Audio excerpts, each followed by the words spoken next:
Palinglah enak berdondang sayang, kawan ramah. Ya ke? Di dalam lagu lapantun berisi lapantun. Betul tu. Bukan dikarang, bukan dibuat. Usia surat di loma pus tersurat, sudah tersurat. Lagi dulu dah ada. Oh, ya ke?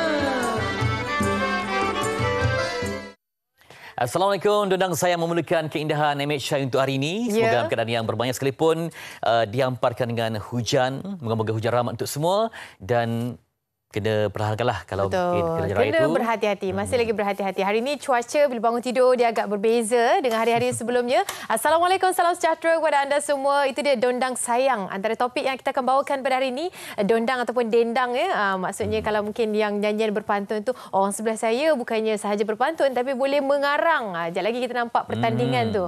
Kedua-duanya kita akan jemput di sini. Antara yang pastinya tokoh warisan orang hidup kita akan bawakan di studio MHI. Seperti mana yang anda juga bersama-sama dengan kami mungkin dapat menyaksikan teaser yang kita bawakan, antara topik lain merupakan keadaan parkir di Malaysia terutama sekali. Sebab kita sebelum ini kami dah war-war kepada anda bagaimana pentingnya. Kadang kawasan itu memang sibuk, kawasan yang komersial, tetapi kita perlu letak kenderaan di situ. Pelbagai urusan di situ. Di situ mungkin tempat perniagaan, tempat bank, tapi parkingnya mungkin tak cukup. Betul. Jadi ada yang terpaksa mungkin double parking ataupun lebih kurang sahaja. Dan ini menimbulkan keresahan sebab kalau berlama-lama memang ada papan tanda yang menyebut bahawa anda mungkin akan disaman. Betul. Ataupun kenderaan anda akan ditarik. Dan ini menyusahkan. Tapi pengguna meluahkan kesalahan mereka kerana tidak ada tempat yang sesuai. Tambah-tambah, di kawasan yang di situ adalah tempat orang berniaga seperti contohnya pasar malam. Betul. Ini menimbulkan konflik dan juga pelbagailah masalah untuk pengguna. Isu yang dah lama tapi masih lagi berlaku dengan keadaan cop parkir dan sebagainya. Apakah sebenarnya undang-undang yang boleh dilaksanakan untuk mereka yang mengecop parking dan double park? Kita akan pelajari ataupun kita akan fahami dengan lebih lanjut. Tapi sebelum tu macam biasa, walaupun hujan, kita nak tengok juga di map Malaysia. Betul ke? Kita akan mengalami cuaca sejuk ni sepanjang hari ini. Baik. Kalau subuh mungkin ada yang berjuang nak tarik selimut tu. Tapi kalau di Kuala Lumpur, Kuching, Kota Kinabalu, Labuan, Petaling Jaya, Alustar, Kota Baru, Kuantan, Ipoh, Senai dan Putrajaya. Nampaknya cerah sehingga jam 10.10 pagi. Ini dia bayan lepas juga Kuala Pilah. Nampak cantik cuaca. InsyaAllah anda uruskan urusan di pagi hari pun adalah cadangan yang baik. Kalau kita saksikan di kawasan yang mungkin ada sedikit amaran ribut petir, terutama sekali di Kedah, beberapa kawasan Kulim termasuknya, Pulau Pinang, Selangor, Negeri Sembilan, Melaka, Johor, Sarawak juga. Ini antara kawasan-kawasan yang perlu kita waspada. Ada amaran ribut petir. Cuaca bagaimanapun kita dah kongsikan kepada anda. Kita harapkan perjalanan dapat dilakukan dengan baik, insyaAllah. Sama-sama kita tinjau paparan di akhbar ini yang menjadi bualan. Kos hidup keluarga 2 anak di Lembah Kelang, RM6,890. Macam saya ada 4 kan. Sebulan. Okey, bayangkan kalau ada 10 anak, macam mana gambarannya.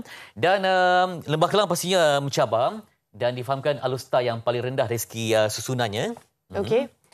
Selain daripada itu, kita juga nak kongsikan bersama dengan anda sumbangan tunai rahmah. Lebih 8 juta penerima STR Fasa 3 akan terima bayaran sebelum Aidiladha. Alhamdulillah, sekurang-kurangnya mungkin ada sedikitlah kan dapat membantu anda di luar sana untuk meneruskan terutama sekali persiapan Hari Raya Aidiladha. Dan kita di sini jemputlah duduk di studio kami untuk kita sama-sama berkongsi apa yang menarik di Dada Akhbar. 14 Jun 2023 bersama dengan 25 Zulkaidah kita pun menghitung hari untuk masuk ke bulan Zulhijjah yang mulia. Baik, paparan tadi tersambung sikit perkongsian di berita harian. Kalau di halaman hadapan sekali untuk berita harian, kos hidup selesa di Lembah Kelang paling tinggi, Alustar terendah. Ini antara yang perlu anda perhatikan. Suami isteri 2 anak Lembah Kelang 6,890 tadi kita dah kongsikan juga. Antara lain di bahagian atas tu cecair rokok elektronik punca Ivali. Bilangan remaja perempuan hisap vape meningkat. Dan juga Jabatan Penjara didesak perjelas mengenai layanan berbeza diterima Zahid ketika melawat Najib di penjara. Ini antara yang mungkin anda boleh dapatkan untuk anda mengetahui apakah susulan daripada perkongsian ataupun berita semasa. Selain daripada itu, Harian Metro juga dia menarik. Metro ini tentang dalam penggarapan tentang seorang anak lelaki, Hayat pesakit leukemia berbaki 5 bulan, itu yang dilaporkan. Namun bagi bapanya Muhammad Zain dan isterinya Has Muhammad tetap menaruh ada keajaiban yang akan berlaku untuk anak kesayangan mereka ini. Jadi anda boleh baca di halaman kedua untuk mengetahui kisah lanjut di sebalik menanti sebuah keajaiban. Ya. New Straits Times juga, Don't Rush It, di hadapan sekali ini bercerita tentang masalah ataupun keadaan sekarang ini berikutan dengan keadaan ekonomi ataupun financial yang begitu ketara sekali. Before removing subsidies, experts believe that the government must first redefine in the income categories B40, M40 and T20. Perlu redefine semula, perlu diklasifikasikan semula untuk 3 kategori ini dan ianya akan menjadikan memberi impak kepada income ataupun financial setiap daripada kategori yang dimaksudkan. Terutama sekali household income ataupun income untuk kelangsungan hidup ni begitu ketara seperti mana yang kita fahami sekarang ni, itu yang dialami oleh rakyat kita. Dan anda boleh baca laporan lanjut ni di halaman 2 untuk New Straits Times. Okey, saya nak beranjak ke utusan yang menjadi pilihan penerbit. Kita tengok di halaman ke-20. Okey, Metro. Harian Metro halaman ke-20. 24 dan 25 mungkin apa cerita yang nak dikongsikan? Lama kita tak buka ini dia. Ini tentang 5 tahun lagi tenggelam. Lembah Nenggiri kejar masa jejak sejarah. Sebenarnya kalau melihat kepada ilmu arkeologi ni, dia memerlukan kos yang sangat tinggi dan ada tertib dan protokol dalam usaha untuk mengkajinya. Saya tengok kalau ikutkan macam saya pengalaman buat jejak rasul kan, ada macam lembah yang lama. Tengok macam cangkul-cangkul untuk gali, rupanya kena sapu-sapu. Jadi berapa lama masa yang diambil tu, ada teknologi ataupun cara dia supaya tidak menenggelamkan khazanah atau artifak yang dijumpai di tanah tu. Betul. Kos dia memakan masa, memakan tahun, memakan jumlah kewangan yang tinggi juga untuk mendapatkan bukti yang sahih. Ya, yang rangka anda dapat saksikan tadi berusia 14,000 tahun. Okey, kita nak rehat seketika. Kembali selepas ini kita akan kongsikan menarik di MHI untuk topik-topik utama, terutama sekali keadaan parkir di Malaysia. Ya, kalau ada soalan boleh di Facebook kami untuk utarakan pertanyaan. Kita kembali selepas ini.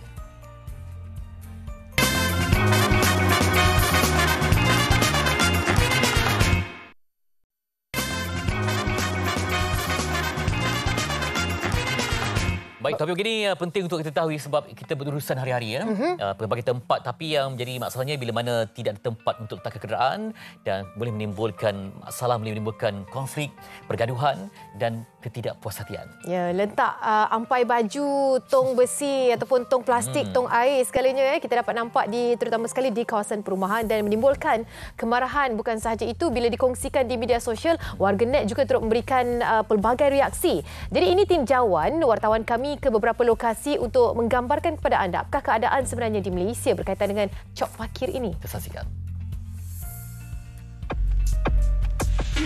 Saban tahun, isu parkir kenderaan sentiasa menjadi bualan hangat seperti masalah yang tiada jalan penyelesaian.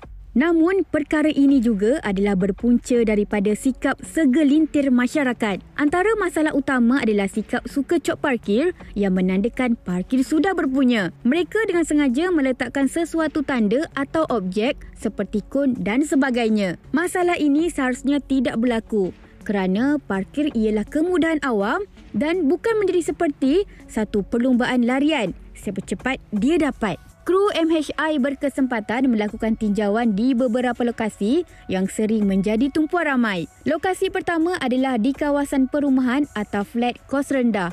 Kami mendapati kebanyakan penduduk di situ suka meletakkan kenderaan secara berganda atau double park. Ini mungkin disebabkan oleh kepadatan penduduk atau kurangnya kemudahan kotak parkir yang disediakan.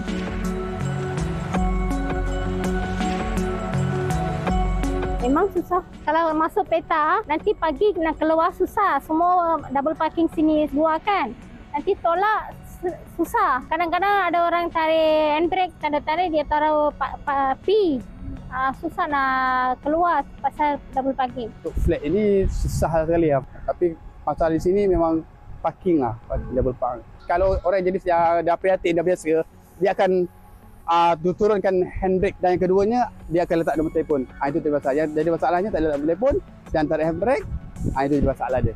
Tapi yang jadi masalah bila tak ada owner lah, itu jadi masalah lah. Sebab dia selalu masalah apa, kalau kita masalah contohnya kita nak hantar anak sakit tengah malam, yang tu memang masalah sangat lah.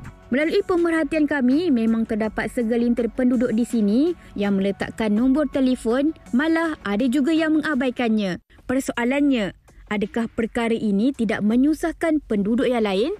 Alright, kalau dapat dilihat, ini merupakan jalan sehala yang sepatutnya kita boleh lalu melalui kereta ni lah untuk terus ke hadapan. Tetapi penduduk di sini telah parking kereta secara double park. Bukan saja kereta di dalam kotak tu susah nak keluar, tapi mengganggu kereta. So macam mana? Makcik tadi kata boleh lalu sebenarnya jalan yang sempit ni. Tak apa, kita cuba sendiri. Saya agak nervous sebenarnya, gemetar sebenarnya, takut terkena dengan kereta-kereta di tepi ni. Tapi kita cuba secara perlahan. Alright, Gigi boleh tengok. Agak mencabar untuk melalui jalan ini kerana laluan yang sempit dan menyukarkan kenderaan lain. Dapat dilihat juga ada beberapa kereta lama yang diletakkan di situ yang boleh menjadi besi buruk. Kami juga sempat meninjau di beberapa lokasi pusat beli belah yang menjadi tumpuan untuk melihat adakah perkara sama berlaku. Tiada double park, cuma kereta diletakkan sementara untuk membayar parkir.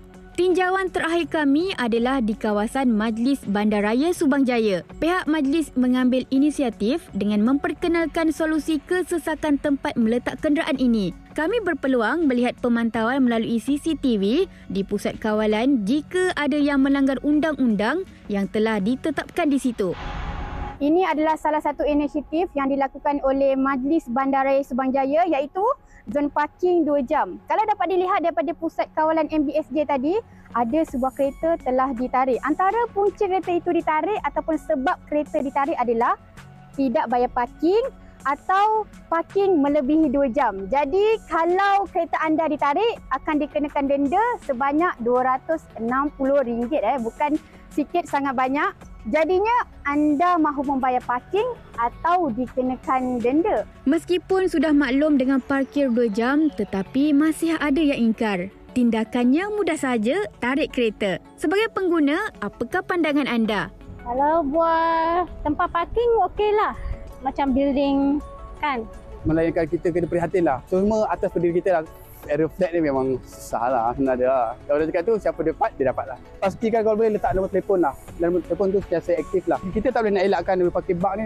Macam area ni memang tak boleh buat apa. Yang boleh kita nak bantu sikit lah untuk meringankan, letak nombor telefon dan pastikan dengan tarik handbrake, itu je lah.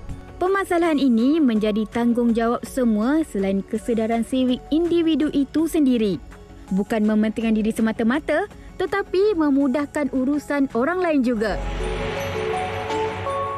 Baik, diberi tinjauan yang ekstensif untuk melihat di kompleks beli belah di tempat perumahan. Memang ini penting sebab ia melibatkan, tadi dia sebut kecemasan. Bayangkan 2-3 pagi ada mungkin ibu-ibu nak bersalin ke, tiba-tiba kereta tu memang tak dapat ditolak kerana ada yang tarik handbrake macam mana. Okey, isu di sini walaupun ianya bukan perkara yang baru tetapi masih lagi berlaku. Mengapa? Itu yang kita mahu tahu, adakah solusinya tidak mencapai kepada perkara yang terjadi itu. Kita akan bersama-sama dengan dua pihak di sini yang kita bawakan di MHI, Tuan Muhammad Fauzi Muhammad Yatim, Datuk Bandar Majlis Bandaraya Subang Jaya. Assalamualaikum Tuan. Assalamualaikum. Baik, di sebelah hujung sana pula Penolong Pesuruhjaya PPJ Tuan Muhammad Isyam Haji Izhar, Jabatan Penguatkuasaan DBKL. Assalamualaikum Tuan. Assalamualaikum. Kedua-duanya bersama dengan kami untuk memberikan sedikit penjelasan pastinya. Kalau tadi kita nampak mungkin itu adalah tindakan yang dilakukan oleh pihak Majlis Bandaraya sendiri.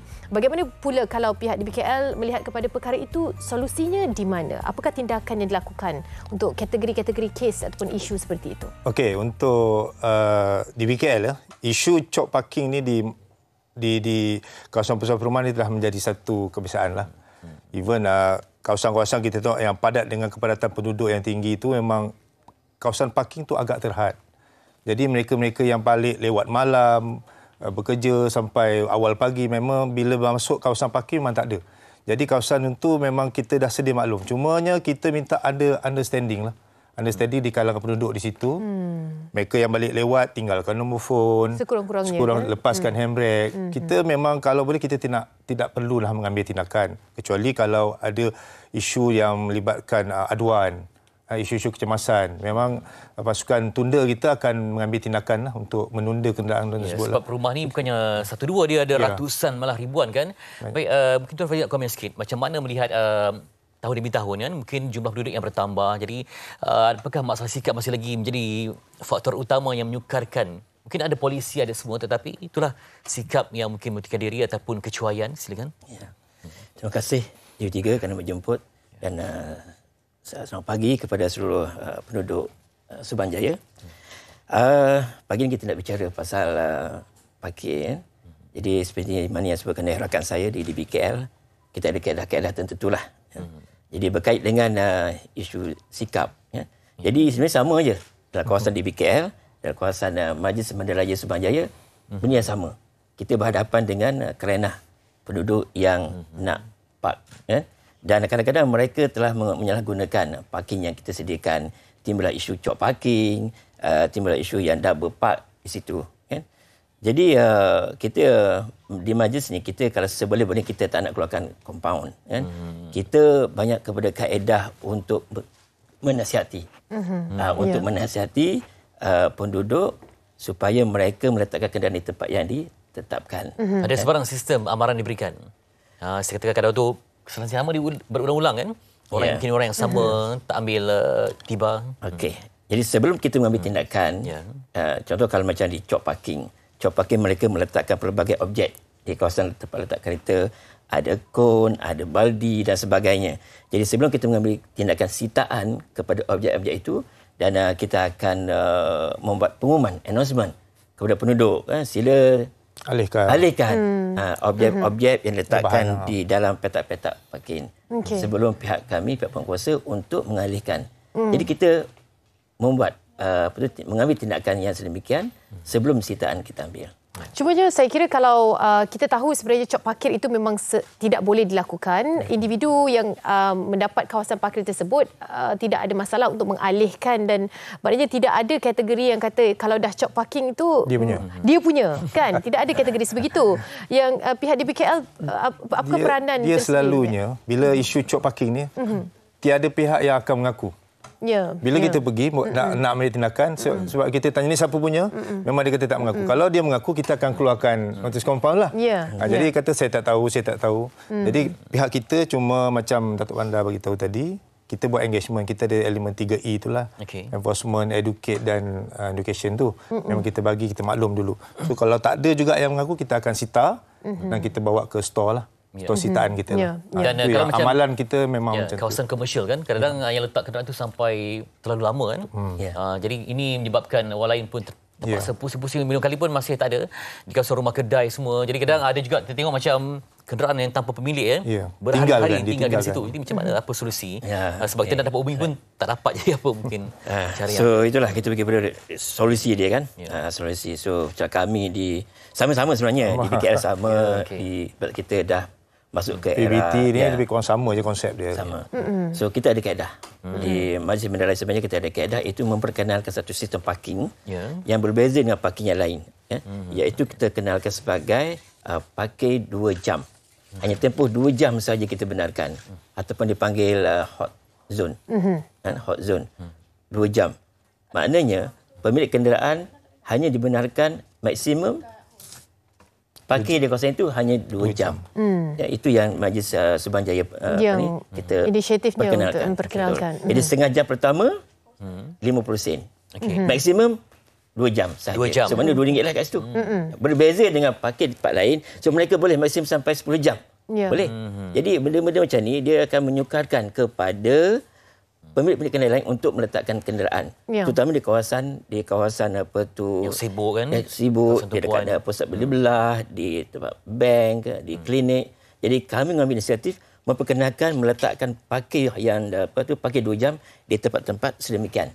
Jadi senang. Kawasan-kawasan bagi ruang kepada pemilik kenderaan lain untuk menggunakan parkir. di kawasan berkenaan. Bagaimana melihat akses untuk pembayaran parkir kesenangannya kepada pengguna jalan raya? Adakah itu juga menjadi antara alasan yang sering kali diterima oleh pihak kalian berdua untuk mereka mengajukan itulah alasannya kenapa saya tak bayar parkir sebab susah untuk macam-macam aplikasi yang digunakan, tak tahu yang mana satu untuk kawasan yang mana.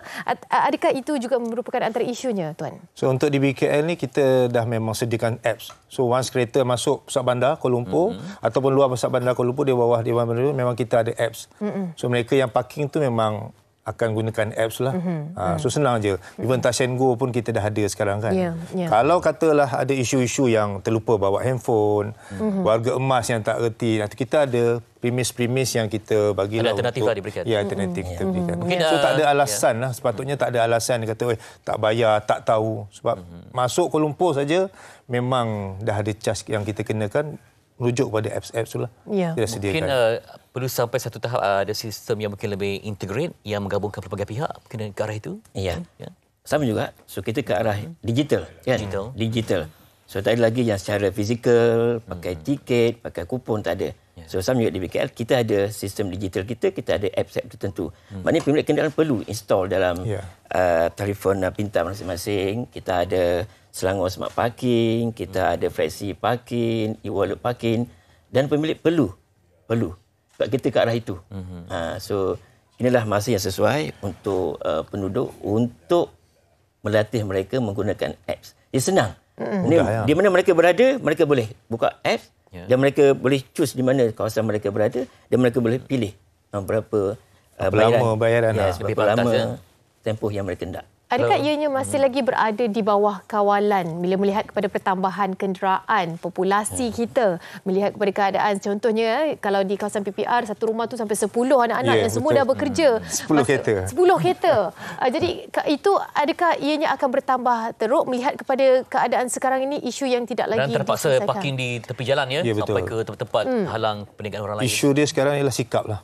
Sikap. Kita mengharapkan masyarakat ni peka. Satu rumah ada 10 kereta, so 10 parking. Yang disediakan cuma satu saja. Jadi 9 kereta tu terpaksa diletakkan di luar pada kawasan perumahan. Tapi sikap kena pastikan macam Datuk pun kita sebut lepaskan handbrake, letak nombor telefon jika berlaku apa-apa kecemasan. Kita tak tahu 2-3 pagi ada yang nak bersalin, anak jatuh ke demam kan, nak pergi, itu yang isu dia. So untuk di BKL, di PPR kita pun sebenarnya dah sediakan parking bertingkat. Ada beberapa kawasan PPR yang kita sediakan parking bertingkat di mana setiap penduduk unit tu boleh memohon untuk memarkir di parking-parking bertingkat yang disediakan oleh pihak BKL. Yang berdekatan dengan kawasan mereka. Memang kadang-kadang depan je. Walau bagaimanapun macam saya sebut awal tadi lah, sikap. Kalau boleh nak parking depan, senang. Keluar rumah, lift, terus kereta. Dia tak nak yang lah. Kalau boleh tengok dekat tingkap tu nampak. Nampak kereta. Kena pula kereta baru kan. Kena pula kereta baru keluar kan. Baik, itu kereta yang baru kan. Sentiasa diintai-intai. Tapi ada kereta yang buruk. Siapa punya ni? Kereta buruk ni dah rasanya dah lebih 3-4 bulan. Dia tak tempoh tertentu. Kalau sekian-sekian tempoh, kita kena angkut bergantung pada laporan. Bergantung juga kalau pihak buat laporan macam mana? Ya, kalau untuk ini masuk kepada kes kenderaan buruk, kenderaan lama, tersadai yang ditinggalkan mungkin di kawasan-kawasan taman perumahan. Ya, ini juga kita majlis mengambil tindakan. Berdasarkan pada aduan, kita terima aduan daripada orang ramai, kita akan mengambil tindakan untuk kita tunda kenderaan ini supaya kenderaan tidak mengganggu kan. Okey. Dan ianya susulan daripada soalan itu, kalau contohlah kenderaan itu memang ada tuannya tetapi memang tak bergerak. Jadi keadaan tu parkir tempoh yang sangat-sangat lama di situ. Adakah boleh dalam konteks kenderaan yang dibiarkan, kita akan tengok kepada keadaan kereta. Adakah kereta tu mempunyai road tag masih sah? Kita pun boleh lihat kereta tu adakah tayar tu masih okey, ada angin, kadang kereta yang terbiar lama tayar pun dah pancit, ada pula rumput dah tumbuh tepi, itu memang kita akan ambil tindakan tunda lah. Baik, tadi ada soalan daripada rakan kita di Facebook. Nama sama dengan rakan pengacara saya, Ahmad. Tapi ini double Ahmad ya. Okey. Saya nak tanya parking kat kawasan perumahan Pantai Dalam, kawasan kondo rakyat dan sekitar, parking adalah tak cukup. Bila park tepi jalan, status itu dia. Bila park tepi jalan, status persendirian, polis trafik saman. Sini banyak B40, mana kami nak parking, tolong sediakan parking bertingkat. Itu cadangan. Kawasan pantai dalam ni memang antara hotspot juga kan. Perempuan jumlah penduduk yang ramai. Saya tak pasti, tapi kawasan PPRC pantai ni memang kita ada kawasan parking bertingkat lah. Mungkin kawasan Raya Permai pun ada PPR. Cumanya apa yang kita minta, keadaan parking mana-mana kawasan PPR memang tak cukup. So cuma kita minta jangan ada aduan yang menyebabkan halangan. Sebab tu saya merujuk kepada Facebook tadi, ada kata polis menggunakan saman kan. Mungkin di kawasan tu kawasan yang agak kepadatan penduduk tinggi. Aduan-aduan selalu diterima. Bukan kata polis saja, even di BKL pun akan selalu mengambil tindakan. Cuma kita minta kalau you balik lewat, lepas tu pukul 9 pagi tu alihkanlah kenderaan. Kadang-kadang dia balik 2-3 pagi kerja malam. Takkan pukul 8 dia nak bangun. Sampai petang. Kereta tu masih lagi berada di situ. Selalunya yang akan berganda, understanding. Yang akan parking berganda adalah mereka yang balik lewat dan akan start bermula kerja juga lewat. Dia lewat. Dia masuk kerja petang, pukul 8 kan. Baik, ada lagi soalan ramai yang dari Haziq Raji. Kaedah terbaik parking tempat disediakan. Namun jika kepadatan penduduk, bagaimana sebab tidak semua tempat disediakan? Kena buat laporan ke macam bagi tempat kami sediakan? Okey, laporan yang mungkin kalau mereka melalui isu-isu tersebut, bagaimana laporan itu kalau boleh diajukan? Kalau kita ada aplikasi, mungkinkah lebih aduan dapat ke situ macam mana? Supaya lebih centralized ke macam mana? Ya. Itu juga berdasar kepada aduan juga penduduk kan. So yang ini juga satu input yang baguslah kepada kami di majlis ni untuk mungkin menyediakan ruangan parking, untuk aduan ya, ruang parking yang lebih dan juga ruangan aduan lah. Yang senang mereka akses kepada majlis. Ya. Okey, apa tindakan yang diambil? Contohnya compound ke? Berapa banyak compound? Adakah kategorinya berbeza melihat kepada kawasan ataupun isu kesalahan yang dilakukan? Ya. Bagaimana? Kita kalau boleh nak elak daripada compound sebenarnya. Seeloknya, kan? sebaiknya tak nak lah. Kan?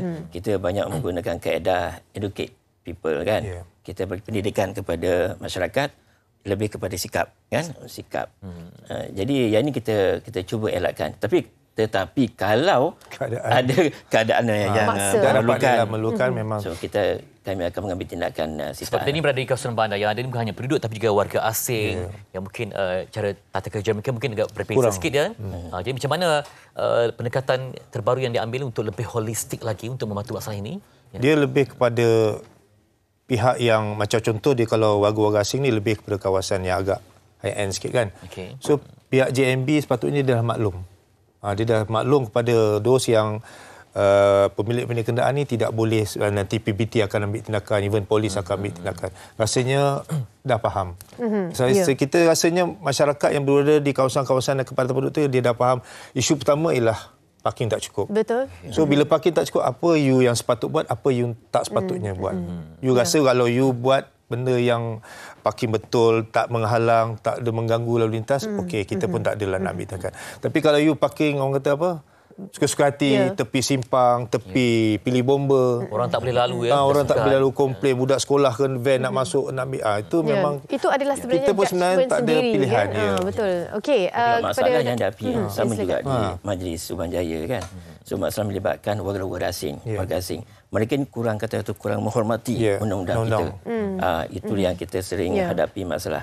So kita juga perlukan bantuan daripada JMB. Kawasan-kawasan yang serata ini. So JMB perlu memberikan peranan untuk mengambil tindakan kepada warga asing, kepada pemilik kenderaan untuk tidak meletakkan terlalu lama di kawasan-kawasan tempat letak kereta yang tertentu. Itulah dia, sebab kita ni memang tertumpuan ramai kan. Jadi kadang-kadang pelbagai isu, pelbagai orang yang datang ke situ menyukarkan. Apa kita harapkan semoga ada optimis lah, kita optimis ada pembaharuan ataupun penambahbaikan, ada sistem yang dapat membantu parking tadi, pelbagai lagi program yang dapat menyenangkan urusan seharian kita ketika keluar ke rumah. Baik, terima kasih kita ucapkan Tuan Muhammad Fauzi Muhammad Yatim, Datuk Bandar Majlis Bandaraya Subang Jaya, dan juga Penolong Pesuruhjaya Tuan Muhammad Isham Haji Izhar, Jabatan Penguatkuasaan di BKL. Terima kasih banyak-banyak. Sekurang-kurangnya hari ini dapat klasifikasikan dan terangkan kepada kami bagaimana susulan daripada keadaan parkir di Malaysia yang begitu menjadi isu saban tahun. Setiap tahun sebenarnya kita bawakan topik ini, setiap tahun juga kita bahaskan perkara yang sama. Semoga lah, harapkan ada solusi lah, kesedaran, sebab kita sikap lah. Kita menggunakan orang seorang, so kita nantikan di belakang juga. Cuma satu yang tambah. Ya, silakan. Solusi Majlis Subanjaya ini, itulah yang hot parking tu. Hot parking 2 jam tu merupakan PPT yang pertama di Selangor yang memperkenalkan sistem ini. Itu satu solusi yang terbaik yang boleh kita Kita nampak impak dia agak baik. Pindahlah ke tempat yang 10 jam pula ya. Ramai nak guna. Okey, baik. Kita nak bincang pula, kita nak membawa tokau warisan orang hidup, inspirasi untuk alunan yang merdu sepanjang zaman selepas ini.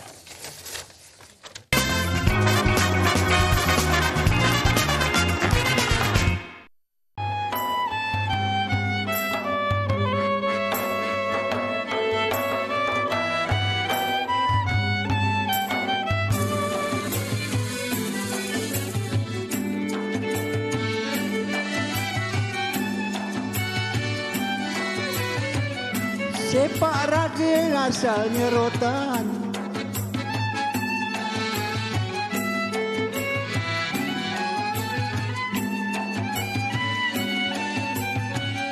rotan lang ada melilit dahan.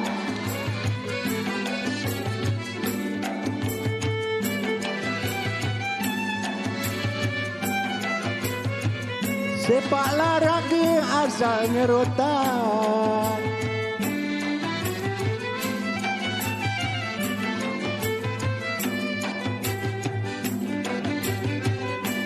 TV3 merosakkan dondang sayang, bermacam berita siarkan, kita siarkan.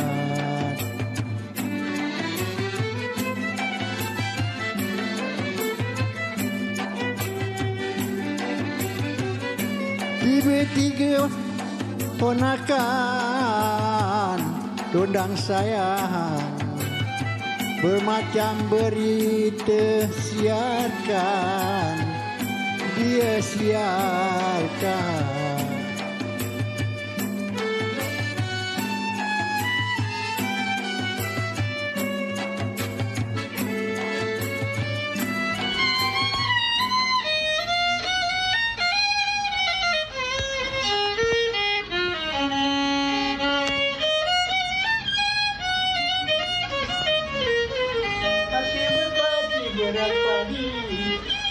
Dondang Sayang, warisan kebanggaan yang terkenal di negeri Melaka. Berbekalkan rasa cinta dan minat terhadap seni budaya, Datuk Muhammad Bahari Muhammad Syarif menceburi cabang muzik tradisional itu sejak hampir 50 tahun lalu. Seawal usia belasan tahun, bapa kepada 5 orang anak ini sudah mahir bermain alat muzik seperti biola selain mengasah bakat dalam bidang nyanyian. Lebih istimewa, perjuangan seni yang diwarisi daripada datuk dan bapanya terus diangkat dan dimainkan sehingga hari ini.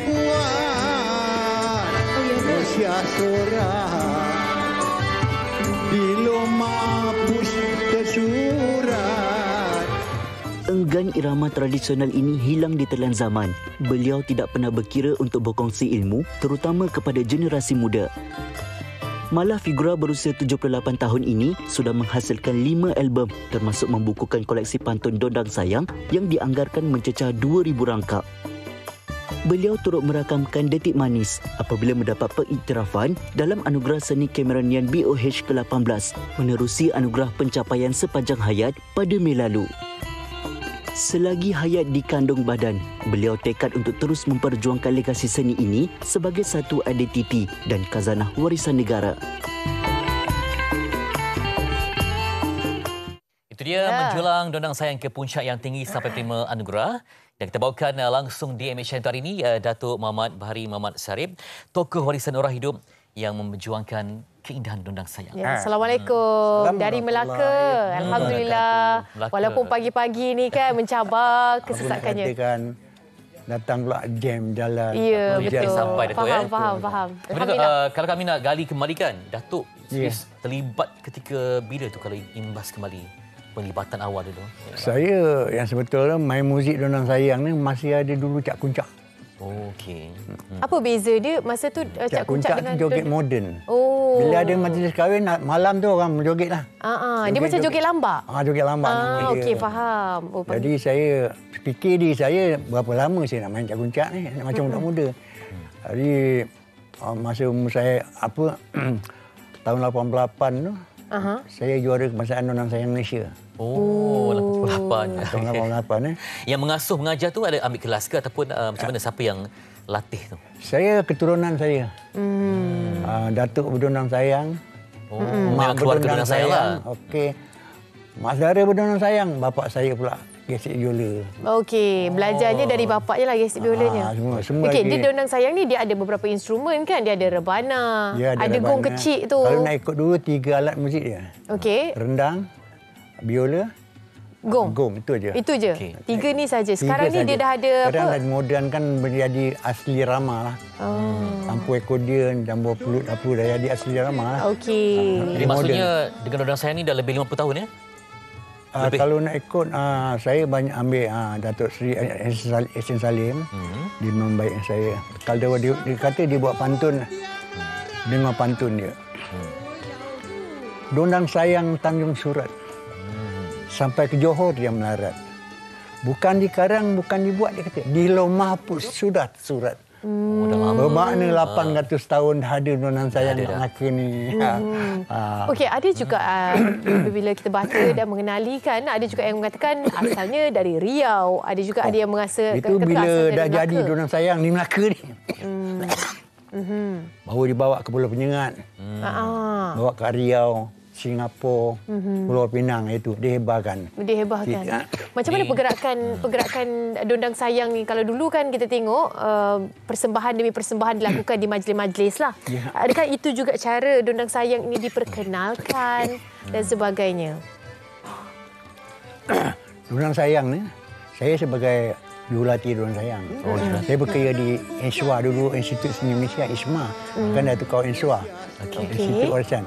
Saya masa sekarang saya bekerja lagi. Saya tenaga mengajar lagi Dondang Sayang. Minat tu membara sentiasa ya.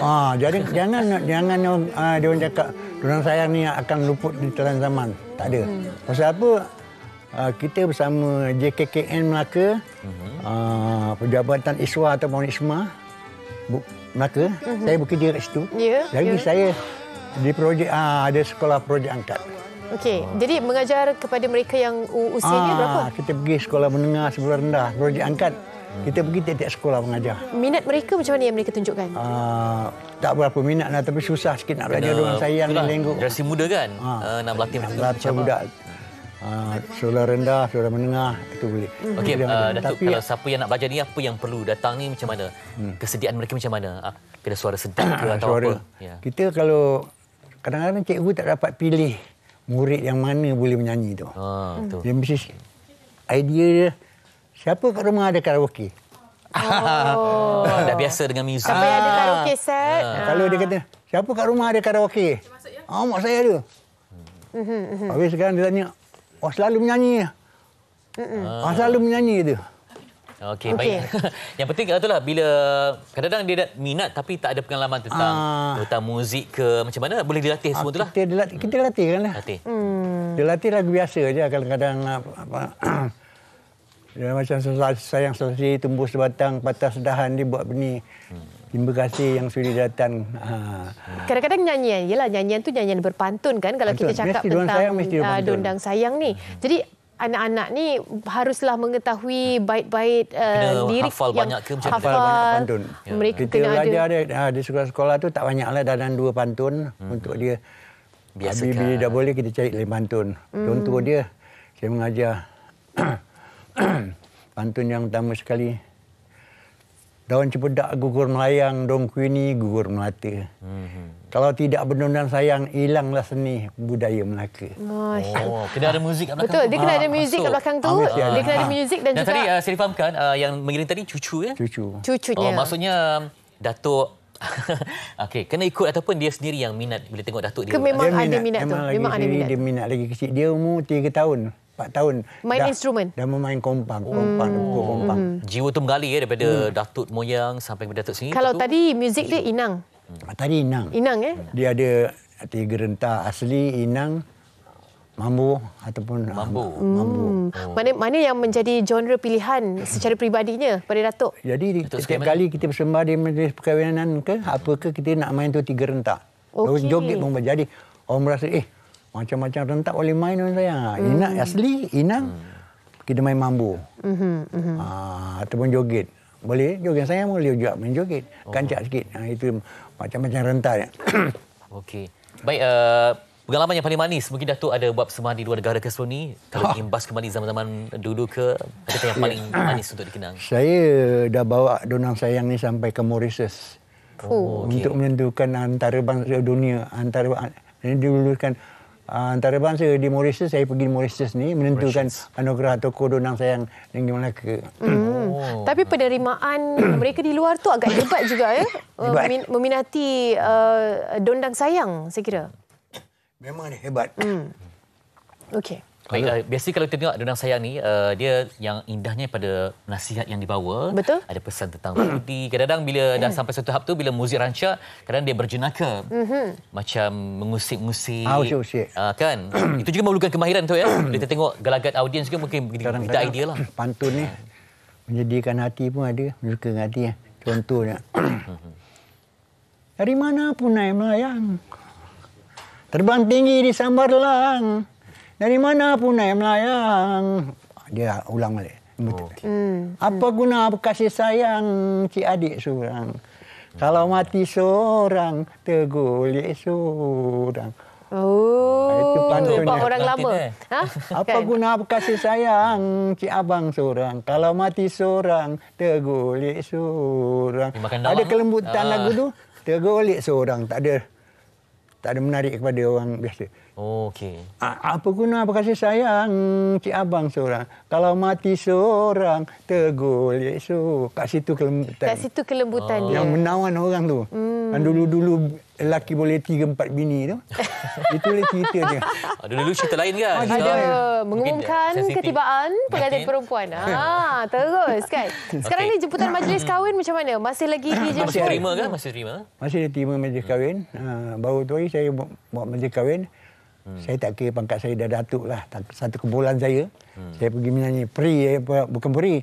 Dia bayar kumpulan lain lah. Untuk datuk tu tak bayar-bayar. Yalah, memang sebenarnya itu dah jadi dalam jiwa. Tanggungjawab juga Datuk ya. Kadang-kadang kalau kita tak pergi jelajah ni, orang tak dapat merasa. Dimatikan di situ kan legasi ini. Itu benar tak rasa macam risau kalau tak ada pelapis yang betul-betul committed macam Datuk sendiri? Saya tak ada heran lah Donang Sayang ni boleh hilang ni. Pasal apa? Saya ni pengajar Donang Sayang Negeri Melaka, pejabat ISWA. Saya memang hari-hari keluar sekolah menengah, sekolah rendah. Agresif lah. Nama dia Projek Angkat. Itu yang saya kata ajar murid semua sama. Yang mana murid yang mudah menyanyi tu kita akan bertandingkan dia. Ada diklat, ada pilih lagi mana boleh. Ada pertandingan kebangsaan juga kan? Ada. Ya. Datuk jadi juri ke macam biasa? Saya biasa dia panggil juri lah. Kadang-kadang. Saya pula kalau saya nak jadi juri, saya tengok cucu saya ada masuk ke, saudara dia masuk. Saya tak mau. Kalau ada, tak boleh. Saya tak boleh. Okey, baru-baru ni juga Datuk telah pun memenangi anugerah seni Cameron ABOH ke-18. Anugerah pencapaian sepanjang hayat. Itu anugerah yang rasa saya paling besar lah. Ya. Jadi orang pun heran macam mana Datuk Fahri boleh dapat program ni. Saya kata program ni bukan saya milih. Daripada Kuala Lumpur, JKKM Kuala Lumpur, Jabatan Waris sekarang JKM Melaka. Semua pilih kita. Nama kita, background kita dah ada kat sana. Semua dah ada. Berkat perjuangan Datuk ya. Perjalanan hampir 50 tahun memperjuangkan Dondang Sayang. Baik, kita pun terima kasih kepada Datuk berjuang di jalanan untuk sampai dari Melaka sampai ke Sri Pentas. Dan kita nak beri peluang kepada Datuk bersedia dengan cucunda barangkali untuk persembahan yang seterusnya Datuk ya. Sebab ada lagi? Biar ada 2 lagu. Boleh Datuk. Datuk boleh ke kerusi yang tadi untuk sama-sama kita dengarkan persembahan daripada Datuk. Sekejap lagi dengan cucundanya. Itu pun dah bersiap dah. Itu dia. Cabaran kita lah untuk mencari pantun-pantun yang menikam, yang makan dalam. Tadi terdengar macam, sakit tapi akhirnya dipujuk kembali dengan keindahan warisan itu. Ya, kita rehat seketika, kembali selepas ini.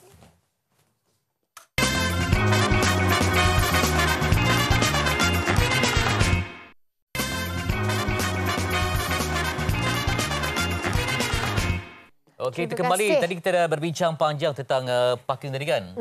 Sebaiknya kalau ada orang tolong pandu kan memang memberi hikmah kan. Tapi kalau kita berseorang bersendirian, memang memerlukan kepada kesabaran lah untuk mencari tempat parking tu. Ya, dan berbalik kepada sikap kita, kalau tahu keadaan di situ sebenarnya mungkin dapat dielakkan daripada tindakan susulan daripada pihak-pihak berkuasa adalah kesefahaman penduduk itu sendiri untuk meletakkan nombor telefon, ya. Dia diletakkan pada yang sepatutnya supaya mungkin kalau itu dapat dilakukan oleh setiapnya, tindakan tidak akan dilakukan kerana tidak ada aduan yang berlaku. Okey, itu cerita dia. Esok juga tentang nanti, ilmu tentang hidup berjiran, kan, ilmu tentang kita hidup setaman ataupun kita keluar bekerja ke, kena ada ilmu asas itulah untuk membantu menguruskan dan memudahkan urusan orang lain selepas anda. Ya. Okey, tadi esok kita nak cerita? Esok kita nak cerita tentang kebersihan tandas sekolah. Tanggungjawab siapa? Ini baru-baru ni keluar beberapa bilion akan dibelanjakan untuk memperbaiki tandas sekolah. Jadi bagaimana pula tentang kebersihannya, tanggungjawab siapa? Kita perlu buat jadual. Dulu biasanya jadual kita mungkin zaman dululah pada papan hitam, sapu sampah. Mungkin ada juga harinya kita bertugas di tandas luar di Bilik Darjah untuk melatih sikap kebersamaan. Kalau di Jepun, negara moden, negara maju, mungkin ada yang laksanakan sedemikian supaya membuang rasa geli, membuang rasa yang tidak enak. Kita bersama-sama untuk kebersihan sekolah. Jadi apa pendapat anda, ibu-ibu di luar sana, ayah-ayah di luar sana? Jom tinggalkan pendapat anda di ruangan komen Facebook kami MHI TV3 untuk kita raikan esok dalam perbincangan kebersihan di tandas sekolah. Tanggungjawab siapa? Okey, tinggalkan anda dengan pesan daripada Datuk Muhammad Baharim, Ketua Warisan Orang Hidup yang menjulang tinggi martabat Dondang Sayang yang begitu indah. Assalamualaikum, jaga diri.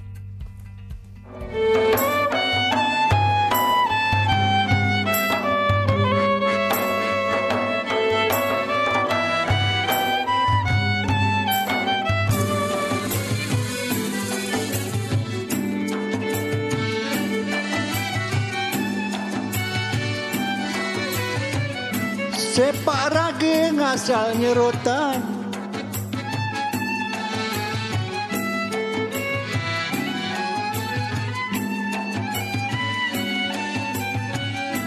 rutan ngada melilit dahan,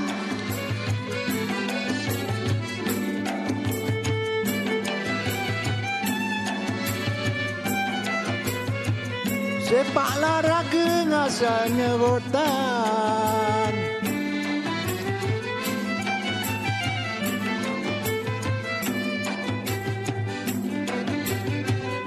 Bila tiga metang memperonakan Dondang Sayang, bermacam berita siarkan, dia siarkan.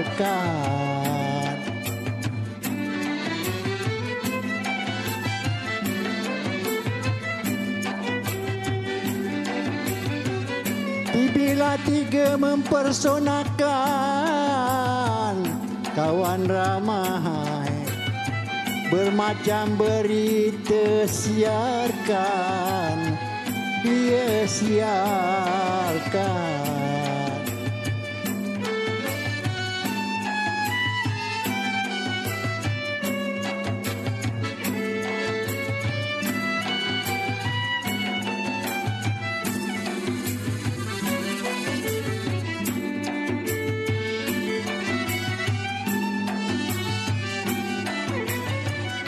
Tanam selasi tepi telaga,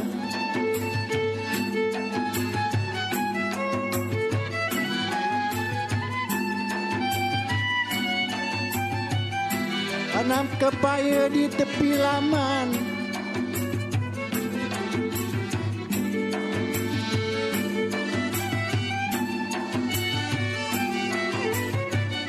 tanam selasi di tepi telaga.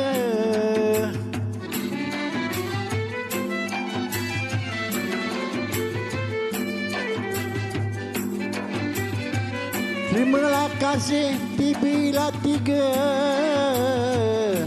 Dondang Sayang menyemput saya rakaman, buat rakaman.